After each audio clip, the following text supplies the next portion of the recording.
Paz do Senhor, igreja, amém? Abra sua Bíblia no livro de Lucas, no capítulo 8. Glória a Deus, aleluia. Quero ler apenas 3 versículos, versículo 23, 24 e 25, de Lucas capítulo 8. Lucas capítulo 8, versículos 23 até o 25. Enquanto navegavam, ele adormeceu, e sobreveio uma tempestade de vento no lago, correndo eles o perigo de sossobrar. Chegando-se a ele, despertaram-no, dizendo: Mestre, mestre, estamos perecendo. Despertando-se Jesus, repreendeu o vento e a fúria da água, e tudo cessou, e veio bonança. Então lhes disse: Onde está a vossa fé? Eles, possuídos de temor e admiração, diziam uns aos outros: Quem é este que até os ventos e as ondas repreende e lhe obedecem? Podeis assentar. Nessa noite eu quero falar a vocês a respeito de tempestades que desafiam a nossa fé. Eu não sei se você já teve uma experiência assim, figurativa ou mesmo real, de tempestade que coloca a sua fé, a sua convicção de fé em xeque. Eu já tive, passei por uma experiência, talvez não da mesma magnitude, mas bem parecida. Alguns anos atrás nós passamos junto com um grupo da igreja, um grande grupo, de alguns pastores e vários membros, e nós pegamos uma embarcação num lago. E quando nós estávamos num lugar bem no meio do lago, veio uma tempestade muito, mas muito forte. E naquela tempestade, eu vi crianças e vi pessoas adultas chorarem. Vi pessoas adultas chorarem como crianças. E uma criança dizia assim, chorava e falava: pai, eu não quero morrer não, pai. E de fato foi muito assustador. Mas o que eu lembro bem era do condutor daquele barco, todo molhado. O óculos estava assim no lugar errado, né? O óculos tinha saído dos olhos dele, estava assim, lá para o lado de trás da cabeça, e ele visivelmente apavorado. Ele estava apavorado porque ele percebia que não estava conseguindo ter o controle daquela situação. O barco saía, o motor saía da água, era um batelão, tipo uma balsa, e subia muito alto e batia com muita força, as ondas vinham e passavam por cima, e muito vento e muita tempestade. E ele também estava percebendo que aquele barco não era tão sólido assim, que ele podia ser virado, que as pessoas poderiam cair daquela embarcação. E os temores daquele homem ilustram bem as situações que nos faz temer. Nos faz temer, nos assusta todas aquelas situações que nós perdemos o controle, que nós não temos mais o controle, que o controle é retirado das nossas mãos. Talvez seja o aspecto da natureza humana mais difícil de adestrar.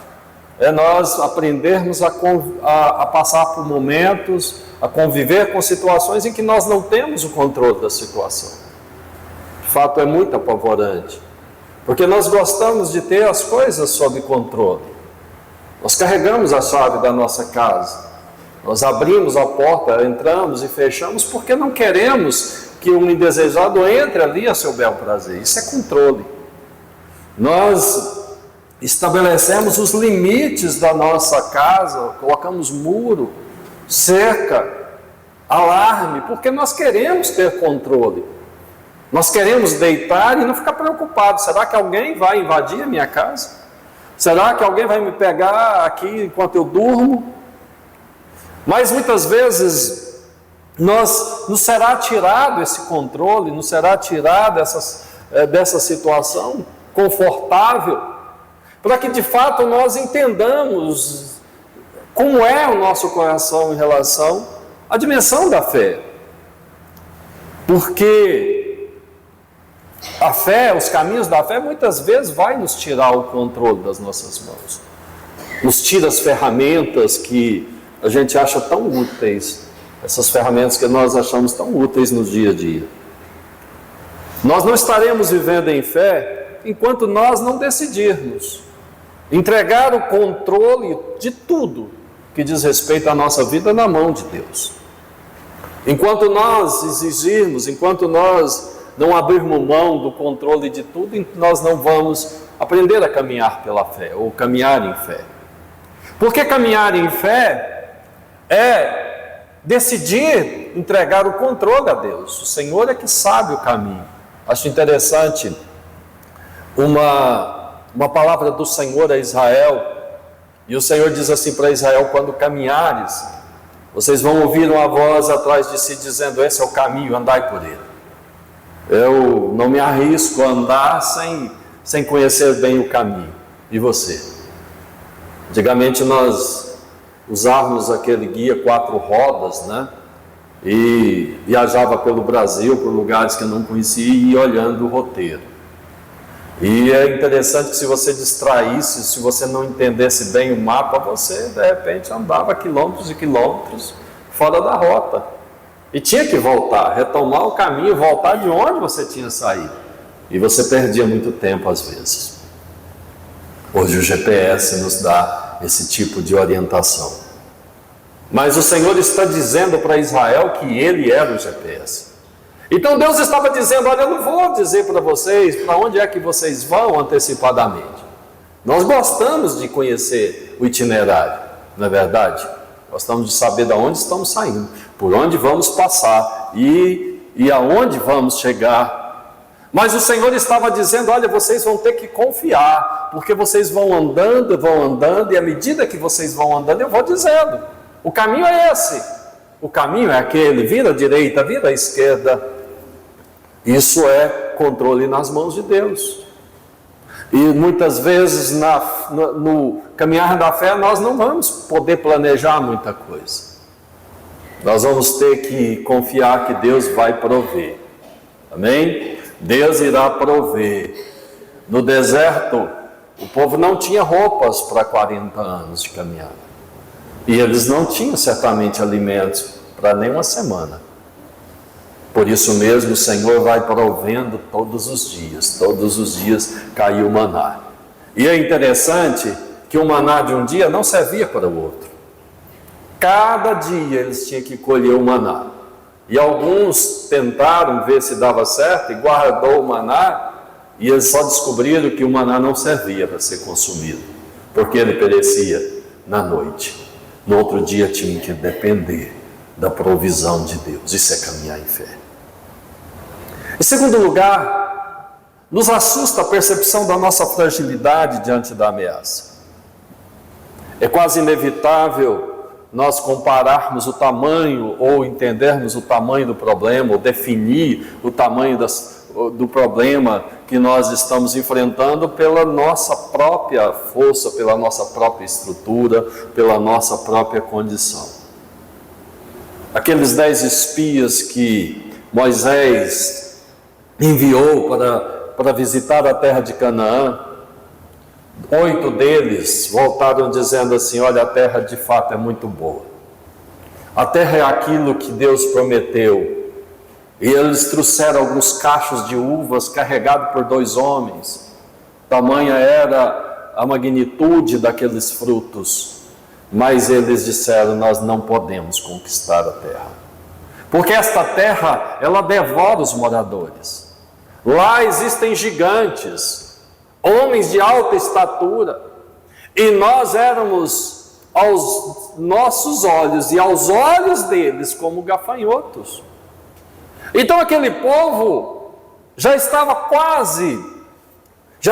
já tinha completado um percurso muito grande, já estava há meses naquele deserto,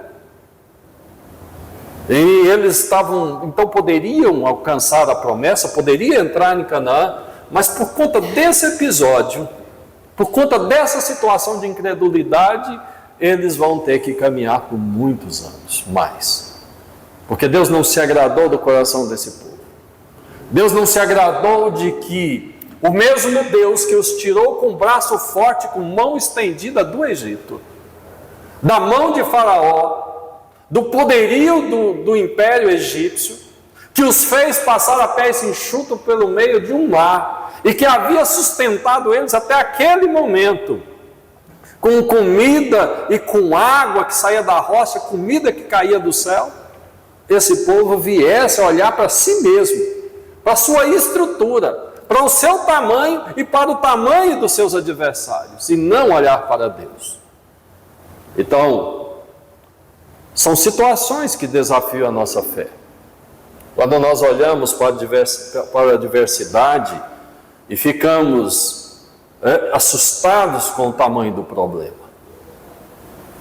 Eu não sei se você já enfrentou um problema de alta magnitude, um problema muito grave, muito severo, aonde você olha para a sua condição e fica dizendo, não tem jeito, não vai dar, não tem saída.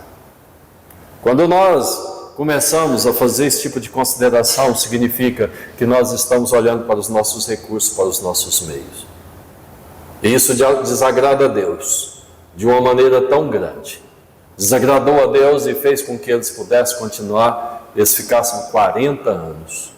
40 anos, um ano para cada um daqueles dias que eles ficaram espiando a terra. Para cada um daqueles dias, eles ficaram um ano no deserto. Sabe, queridos, às vezes nós, com a nossa incredulidade, nós retardamos o cumprimento da promessa de Deus para as nossas vidas. Às vezes nossas atitudes incrédulas nos afastam da provisão de Deus de uma forma tão extraordinária que nós não temos nem mesmo a dimensão. Davi foi um homem que venceu as suas batalhas, suas guerras, começando por Golias, um gigante de cerca de 3,40 metros. Ele poderia ter entre 2,80 metros e 3,40 metros, dependendo de qual côvado ele estava sendo medido. Porque poderia ser 45 centímetros, um côvado, poderia ser 50 e poucos centímetros, 52. Então ele poderia ter entre 2,80 metros e 3,40 metros. Era um homem extraordinariamente grande, maior do que a altura dessa porta aqui. Então, mas Davi olhou para aquele homem e não viu nada demais. Enquanto todo mundo estava assombrado e dizendo, olha lá o tamanho daquele homem, que está afrontando. E Davi olhou para o homem dizendo, mas por que é que esse homem afronta os exércitos do Deus vivo? Não estou entendendo, o que vocês estão fazendo? Tinha 40 dias que eles estavam lá ouvindo as afrontas de Golias, e aí eles diziam, você não está vendo o tamanho daquele homem? E ele diz, e daí? Nós somos o exército do Deus vivo. E quando Golias vinha na direção dele, ele diz, você vem contra mim com espada e lança, mas eu vou contra ti em nome do Senhor.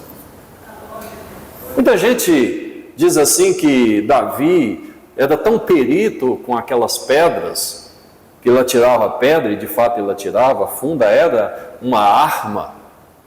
Mas Davi não está dizendo, olha, eu vou matar você porque eu tenho uma funda, eu sou perito, eu lanço pedra com precisão e vou te derrubar. Não. Ele está dizendo, você vai vir contra mim com espada e lança, mas eu vou contra ti, em nome do Senhor. Quando nós aprendemos a ir para as nossas batalhas, para os nossos campos de batalha, em nome do Senhor, então nós vamos vencer. Davi passou por Golias, Davi passou pelos amalequitas, Davi passou pelos inimigos, por Saul, por tantos adversários, por tantas situações difíceis. Mas um dia ele faz algo que desagrada profundamente o Senhor. Davi manda recensear, manda contar o seu exército, os soldados. Aparentemente, quando a gente olha para aquilo e pensa assim, mas o que tem de mais? Um soberano, um rei, querer saber quantos soldados ele tem? Sabe, queridos, Não era o ato de contar, mas era a intenção que desagrada a Deus. Davi queria saber qual era o poder do seu exército.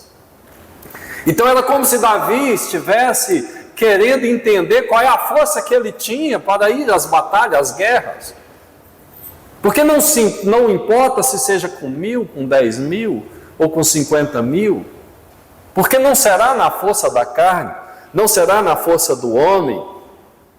Lá no livro de Juízes, no capítulo 6, no versículo 16, nós vemos quando o Senhor chama Gideão e comissiona ele para batalhar contra os midianitas.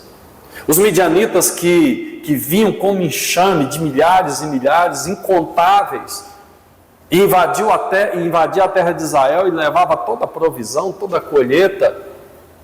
E então o Senhor manda Gideão ir contra eles, lutar contra eles, e Gideão então começa a olhar para si e começa a fazer considerações do tipo: olha, eu sou pequeno, a minha família é pequena, a casa do meu pai é muito humilde, nós somos os mais humildes do nosso povo.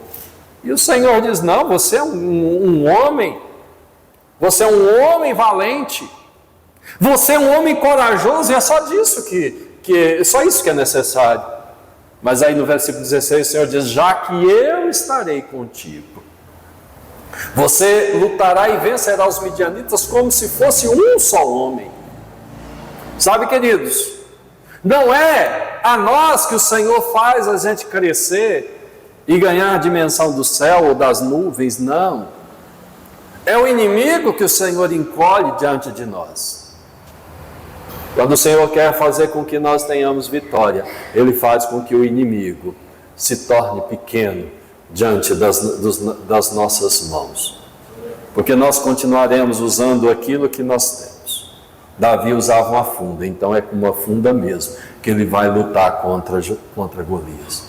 Deus quer que você enfrenta as situações que te cerca, que te rodeia, com aquilo que você tem nas mãos. O Moisés, apavorado diante do cerco de Faraó, a situação era difícil. De um lado estava um pântano, do outro lado estava o mar, do outro lado as montanhas, e atrás vinha Faraó com todo o seu exército. Então ele clama ao Senhor e diz: Senhor, e agora? O que eu vou fazer, Senhor? Aí o Senhor diz: o que você tem em mãos, Moisés? Ele diz: eu tenho um cajado. Então o Senhor diz: usa o cajado, usa o que você tem nas suas mãos. Então Moisés tocou as águas do Mar Vermelho e o mar se abriu e ele pôde passar a pés enxutos. Deus vai te fazer você vencer, irmãos, com aquilo que você tem nas suas mãos, com a sua condição, com a sua força, porque não é a sua força, é a força de Deus. Não é a sua condição, é a condição de Deus, é que vai te fazer vencer. Você precisa entender como é caminhar na dimensão da fé. Mas o que é caminhar na dimensão da fé? Quando nós caminhamos na dimensão da fé, queridos, quando nós passamos a caminhar na dimensão da fé, nós aprendemos que dependência não é sinônimo de inércia. Às vezes nós pensamos que ter fé é assim: Deus vai fazer tudo, Deus vai resolver tudo, não é? Pensamos que fé é isso, então eu sento, cruzo os braços e fico esperando a solução de Deus, a resposta de Deus. Sabe que isso é fé? Eu não vejo na Bíblia nenhum exemplo disso, de pessoas fazerem isso e conquistar qualquer coisa. Davi precisou de pegar a sua funda, escolher algumas pedras ali no ribeiro e ir batalhar contra aquele gigante. Gideão precisou de pegar 300 homens e ir à luta contra os midianitas. Davi precisou de pegar 400, 600 homens e ir contra os amalequitas que tinham raptado suas mulheres e filhos. É verdade que os amalequitas eram milhares, eram muito mais numerosos, mas com Davi estava o Senhor, mas ele precisou de lutar, ele precisou de agir. Sabe, queridos, não é a respeito daquilo que nós, do controle que nós vamos exercer na nossa individualidade. A sedução da serpente no homem lá no Éden foi: olha, você pode se tornar independente de Deus, Você pode conhecer a respeito do bem, do mal. Para que você precisa de Deus te explicando as coisas? Você mesmo pode se autogerir. Você não precisa de Deus para nada. E, ironicamente, o homem se tornou muito mais dependente, não somente de outras coisas, mas mais dependente de Deus ainda. E nós somos dependentes de Deus. Porque a nossa estrutura, ela é pequena, é frágil. Mas sabe de uma coisa, queridos? Deus não quer conduzir as nossas vidas como se fôssemos fantoches. Ele quer trabalhar conosco. Ele quer que nós agimos em fé, mas agimos associados a Ele. Na força do braço do Senhor, mas junto com Ele. Porque para Gideão ele diz, já que eu estou contigo, você vai lutar contra os midianitas como se fosse um homem. Não é como se fosse uma criança, é como se fosse um homem. Quer dizer, Gideão precisava ser capaz de vencer um homem. Você entende isso? Um homem, milhares não, mas um ele poderia vencer. Então o Senhor traz a dimensão do problema ao tamanho da capacidade daquele homem para resolver. Mas isso é só Deus que pode fazer. Você compreende isso? Olha, irmãos, quando a gente olha para aquela situação no Mar da Galileia, a gente fica olhando como é possível alguém dormir num barco que estava sendo inundado pelas águas. Aqueles barcos eram uns barquinhos de pesca, não era um transatlântico. Parece muito improvável que alguém consiga dormir no meio de uma tempestade com a água solapando, o vento entrando. Mas sabe, Jesus estava esperando aqueles homens agir. Ele queria que eles demonstrassem qual era a natureza da fé deles. Mas que aqueles homens podiam fazer? Aqueles homens podiam usar uma autoridade que a fé nos dá. A fé nos dá uma autoridade. Precisamos compreender que muitas das nossas orações, elas são orações que não refletem nenhuma fé. Sabe, queridos? Não reflete nenhuma fé, porque nós devolvemos para Deus aquilo que Ele entrega para nós. Imagina que Deus comissiona e diz assim, Gideão, você vai lutar contra os midianitas, e depois lá no campo de batalha, Gideão diz assim, Deus, e agora? Vai lá, Deus. Não, o Senhor falou para Gideão que era para ele ir lutar contra os midianitas. Às vezes nós oramos por uma enfermidade ou por um enfermo, e ficamos assim, Jesus, cura esse enfermo, Jesus, cura esse enfermo. Quantas vezes nós fazemos isso? Sim ou não? Ah, pastor, mas isso está errado? Não, irmãos, não estou dizendo que está errado, mas eu estou dizendo para vocês que na dimensão da fé, a autoridade de curar enfermos já foi dada a nós. Amém? Compreenda isso. Olha só o que está escrito em Marcos, no capítulo 16, no versículo 17 e no versículo 18. E esses sinais seguirão os que creem. Em meu nome expulsarão os demônios, falarão novas línguas, pegarão na serpente, e se beberem alguma coisa mortífera, não lhes fará dano algum. Porão as mãos sobre os enfermos e o quê? E diga assim, e os curarão. Então, quando eu coloco a minha mão sobre o enfermo, eu não preciso ficar dizendo, Jesus, cura esse doente. Jesus, olha aqui esse demônio, Jesus, manda esse demônio embora. Não. Porque o que ele diz, o que ele fala na sua palavra é, em meu nome, vocês vão colocar as mãos sobre os enfermos e vocês vão curar esse enfermo. Então, em nome de Jesus, tem um poder na minha vida, nas minhas mãos, para colocar na cabeça do enfermo e dizer, enfermidade, em nome de Jesus, vai embora dessa vida. Tenho autoridade e um poder para me colocar a mão sobre a cabeça, ou na cabeça de um endemoniado e dizer, demônio, sai da vida dessa pessoa em nome de Jesus, e ele vai sair. Eu não preciso ficar suplicando, orando, intercedendo. Eu não preciso ali ficar dizendo: Jesus, o que o senhor vai fazer aqui, Jesus? Olha só, esse demônio perturbando aqui. Jesus, faz alguma coisa. Porque era exatamente isso que eles fizeram, irritou muito Jesus. Ele diz: homens de pequena fé, homens incrédulos. Como assim, Jesus? Por que o senhor está dizendo que é incrédulo? Olha o vento aí, olha o mar, olha a tempestade. Jesus estava querendo dizer: por que vocês não repreendeu esse vento? Por que vocês não mandou esse mar se acalmar? Era isso que Jesus estava querendo que eles fizessem. É isso que o Senhor está querendo que a gente faça, nas nossas casas, nas nossas vidas, lá na nossa família. Que a gente se coloque de pé e diga: Satanás, você não vai ficar aqui dentro da minha casa, você vai sair, porque eu estou te ordenando, em nome de Jesus. Eu descobri muito cedo que demônios são parecidos com alguns animais. O animal não obedece quem não tem autoridade. Sabe aqueles cachorros, aqueles cães que a pessoa fala, eles nem olham, nem murcha a orelha, como dizia minha avó, sai assim na maior? É porque eles não respeitam a palavra do dono. Eu costumo dizer que os meus cães, né? Eles falam de tutor, mas são meus. Eles me obedecem. Eu ensino eles desde pequeno a obedecer. E quando eu falo com eles, eles obedecem.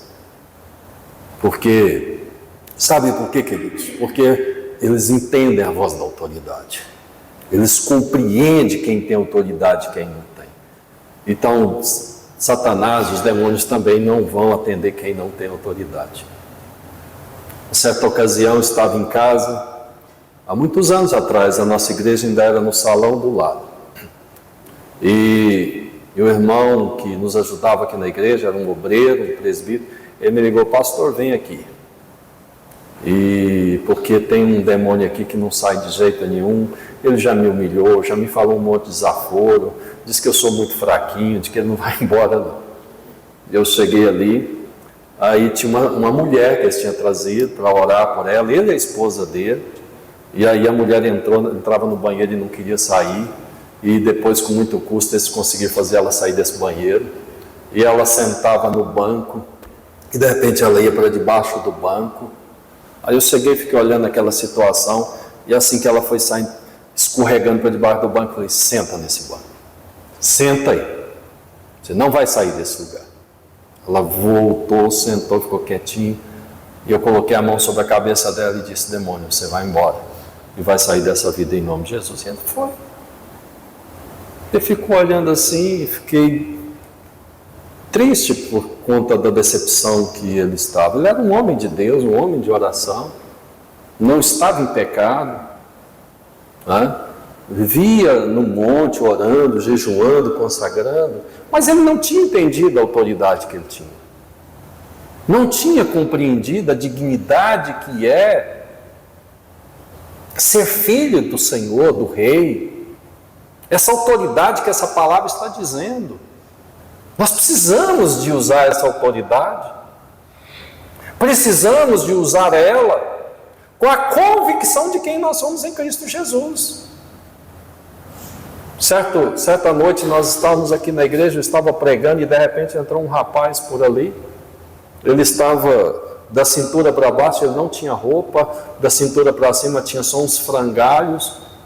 E a hora que ele entrou naquela porta gritando, eu falei: senta aí, põe uma cadeira para ele, você vai sentar aí, e você vai ficar aí até o final do culto. No final do culto nós vamos resolver isso.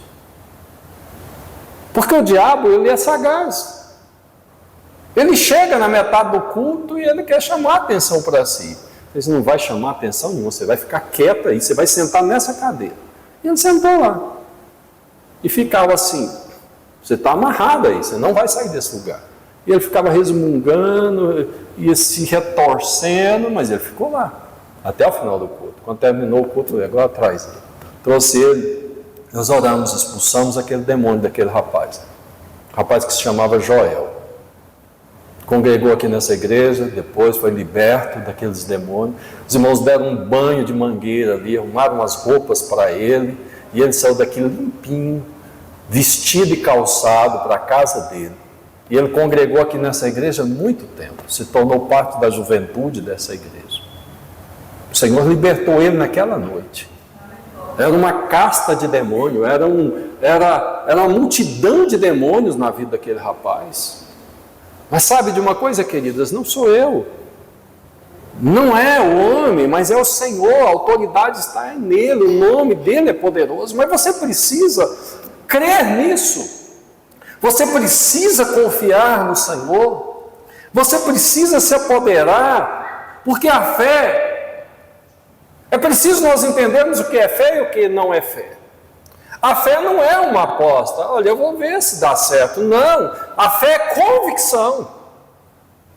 O livro de Hebreus, no capítulo 11, versículo 1, diz que fé é convicção daquilo que queremos, daquilo que esperamos, certeza daquilo que esperamos. Então essa fé que duvida, ela não alcança nada. A fé também não é ignorar o problema e esperar que Deus resolva esse problema um determinado dia. Deus, olha, quando o Senhor quiser... Não. Fé é saber que temos um problema. Enquanto tem esse problema, eu vou lutar contra ele. Eu vou reagir. Eu não vou cruzar meus braços. Eu não vou fingir que tudo está bem quando não está bem. Sabe, queridos? Se tem uma ameaça contra a minha casa, se tem uma ameaça contra a minha vida, eu não vou sossegar enquanto aquela ameaça não for vencida. Se tem algo que batalha contra a minha família, minha casa, eu não vou me aquietar enquanto eu não ver a resposta de Deus. Fé não é indolente, ela não pode ter inércia, pode ficar esperando que as coisas se resolvam. Aqueles homens lutaram com tudo que eles tinham nas mãos. Quando eles não conseguiram, eles gritaram: Jesus, o Senhor não se importa que nós pereçamos? E desagrada ao Senhor porque eles deixaram de usar a autoridade. Deixaram de usar. Sabe, queridos, vai desagradar a Deus quando nós deixarmos de usar a autoridade que o Senhor já nos deu. Então, da mesma forma que o Senhor diz: Moisés, por que você clama a mim? Diga ao povo que marche. E o Moisés tocou aquele bastão, tocou o cajado na água e o mar se abriu. E o povo passou. É isso que o Senhor está dizendo muitas vezes para nós: para de clamar a mim e usa a autoridade que eu já te dei. Começa a usar a autoridade. Começa a declarar com convicção. Começa a agir à altura da posição que você tem. Não sejamos como aquele irmão mais velho do pródigo que fica dizendo: Pai, eu te sirvo há tantos anos e o Senhor não deu nem um cabritinho para mim comer com os meus amigos. Às vezes nós ficamos nessa situação. Nós não desfrutamos das bênçãos que Deus já nos deu, que já entregou nas nossas mãos, e culpamos a Deus por isso. Foi isso que o pai disse para aquele filho: Filho, tudo que eu tenho é teu. Tudo que eu tenho é teu. Você poderia ter comido no novilho cevado, porque certamente não tinha só um, havia mais. Era um homem rico, de muitas posses, mas aquele filho vivia mendigando, esperando um momento de talvez o pai olhar e perguntar: o que é que você precisa? Você precisa de um novilho? Você quer fazer um churrasco com seus amigos? Sabe, queridos, ele era rico, filho de um pai rico, mas vivia como pobre, na casa de um pai rico. Que nós possamos compreender isso. Fé é certeza, fé é ativa, fé é olhar para o problema e usar a autoridade que nos foi dada. As tempestades irão continuar desafiando a nossa fé até que finalmente aprendamos a caminhar na dimensão da fé. Até que aprendamos a reagir com a grandeza da nossa posição em Cristo. Aprendamos a respeito dessa posição. E nada vai poder nos atemorizar. Nós não estaremos com medo em tempo nenhum.